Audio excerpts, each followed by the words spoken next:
Bonjour Sophie. Bonjour. Alors, nous sommes aujourd'hui dans votre boutique. Mhm. Est-ce que vous pouvez nous présenter votre marque, qui vous êtes? Alors moi je m'appelle Sophie Duvillard, ma marque c'est Rose Garance. Donc c'est à la fois une boutique, un atelier et un service de location ou de vente de vaisselle, de service de table. Alors l'atelier là c'est la partie où on est. Donc je reçois chaque semaine des élèves qui viennent apprendre à peindre la porcelaine.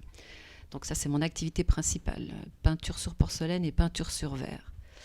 Donc j'ai des cours chaque semaine, j'ai une vingtaine d'élèves à peu près, et elles viennent pour peindre ce qu'elles ont envie de peindre.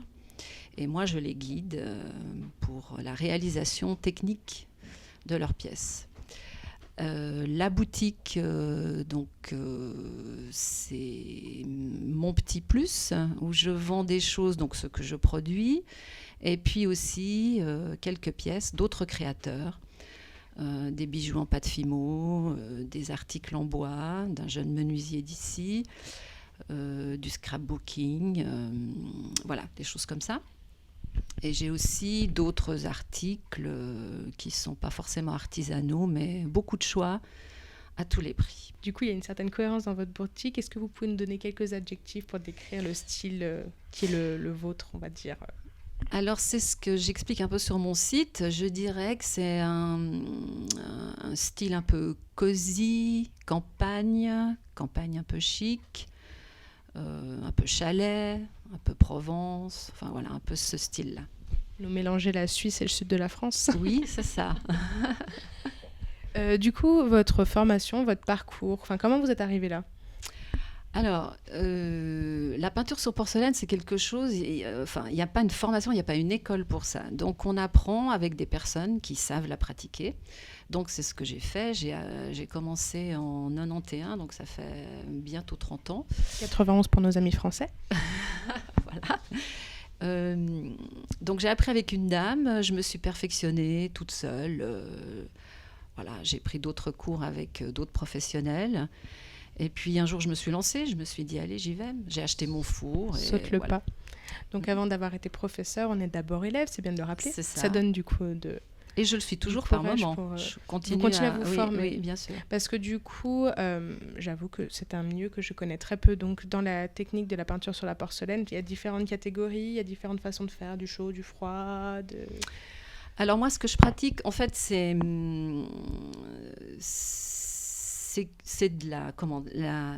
des poudres, des oxydes qui sont mélangés avec des essences. Donc on obtient des pâtes plus ou moins fluides. Et puis ensuite, on travaille au pinceau. On pose sur la porcelaine qui est donc blanche. Et ensuite, on cuit dans un four à 800 degrés. Donc c'est chaud chez moi. C'est de la porcelaine qui est cuite. Ouais. C'est pas à froid.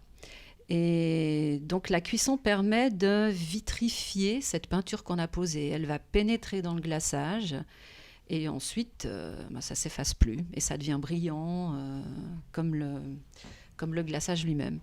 D'accord. Et du coup, c'est une question parce que du coup, j'en ai aucune idée. Tout ce qui est travail de l'or sur la porcelaine, c'est la même technique? Vous en servez aussi? Oui, tout à fait.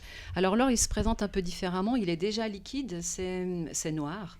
C'est mélangé avec une essence, donc c'est prêt à l'emploi. Donc on le pose, c'est un petit peu perturbant au départ parce que c'est noir. Donc il faut imaginer ce que ça donne après cuisson. C'est presque du pétrole, l'or noir. Ouais, voilà.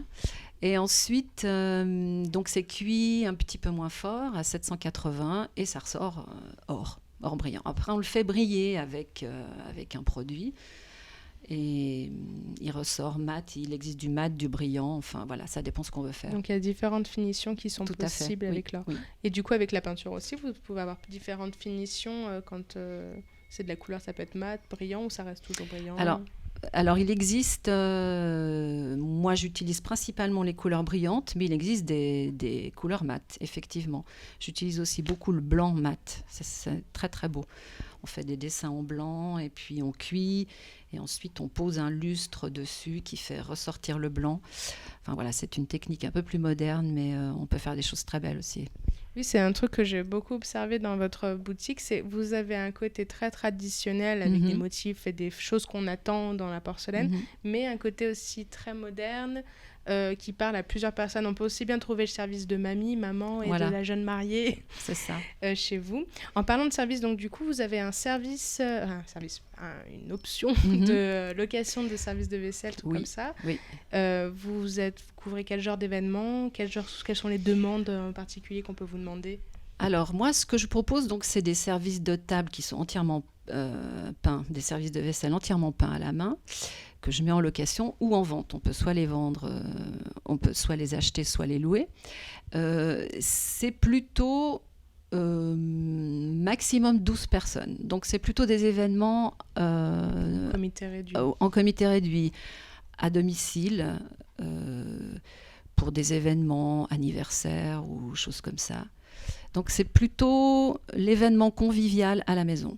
Et donc du coup, il y a beaucoup, enfin je pensais pas, je suis surprise, il y a des personnes qui exitent la vaisselle en plastique finalement, qui ne reste pas, qui sert juste à aller plus rapidement au ménage.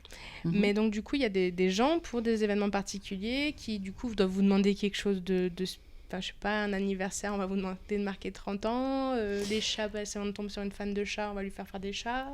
Alors, actuellement, j'ai sur mon site, il faut aller voir, donc à peu près 16 services en proposition.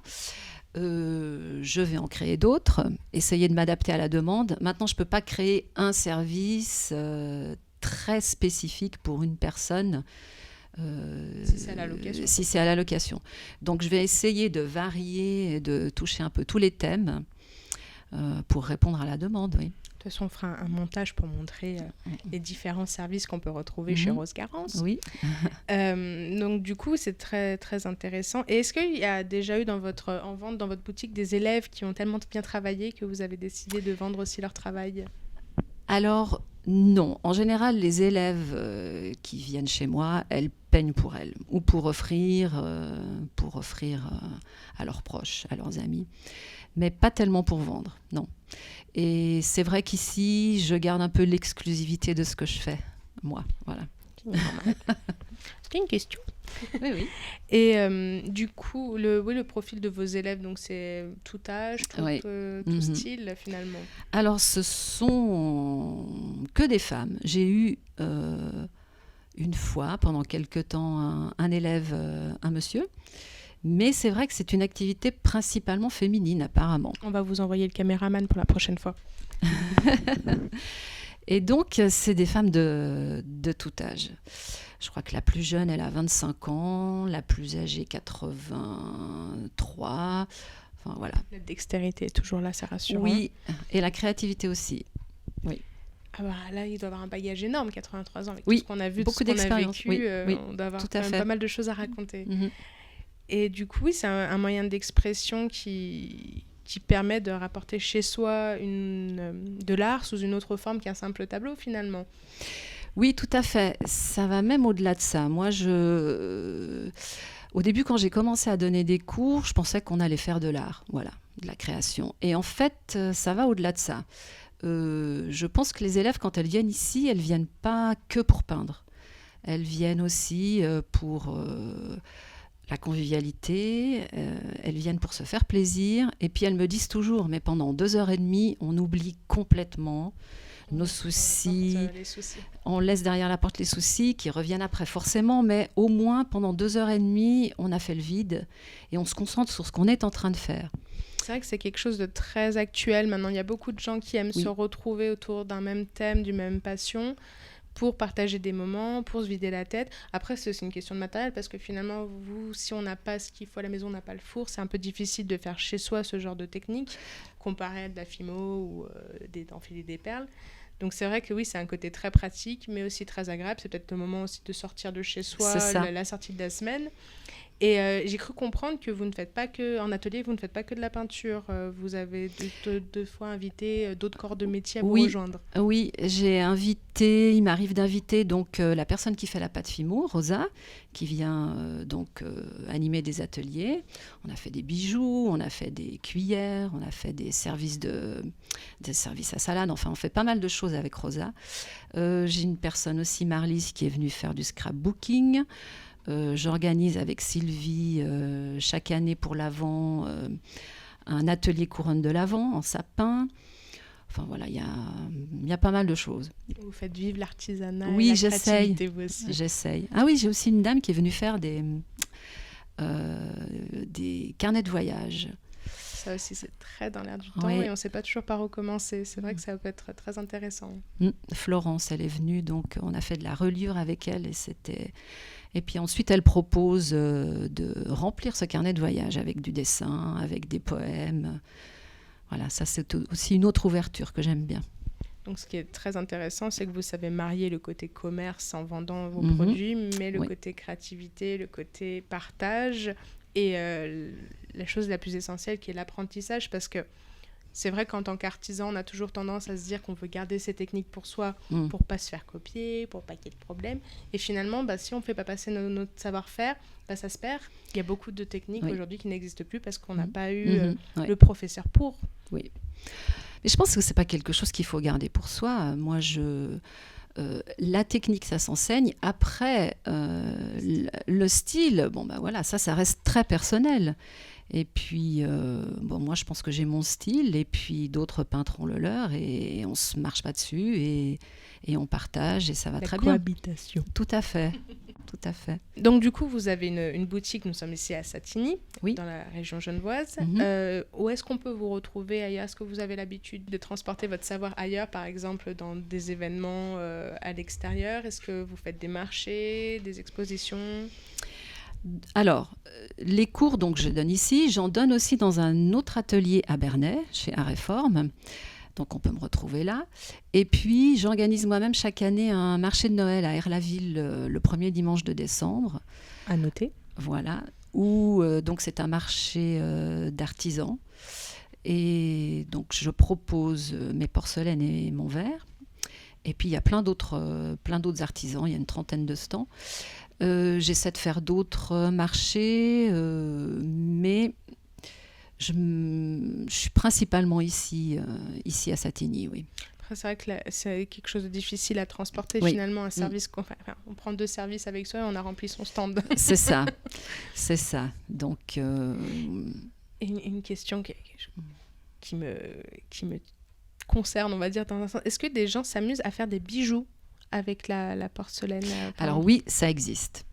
Moi-même, je ne fais pas, mais ça existe. On peut utiliser des produits qui font des reliefs, on peut utiliser des produits donc, qui font plus mat.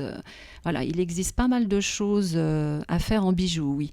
Il existe des formes pendentifs, par exemple, qu'on peut peindre, qu'on peut travailler, mais moi-même, j'ai pas encore trop travaillé ça. Par contre, il me semble que vous m'avez déjà parlé de quelque chose que vous avez fait et je ne m'attendais pas du tout à ça. Vous avez peint des cadrans de montres. Oui, tout à fait. Pour une entreprise donc, qui fabrique les cadrans, on m'a demandé de peindre des petites fleurs très très fines.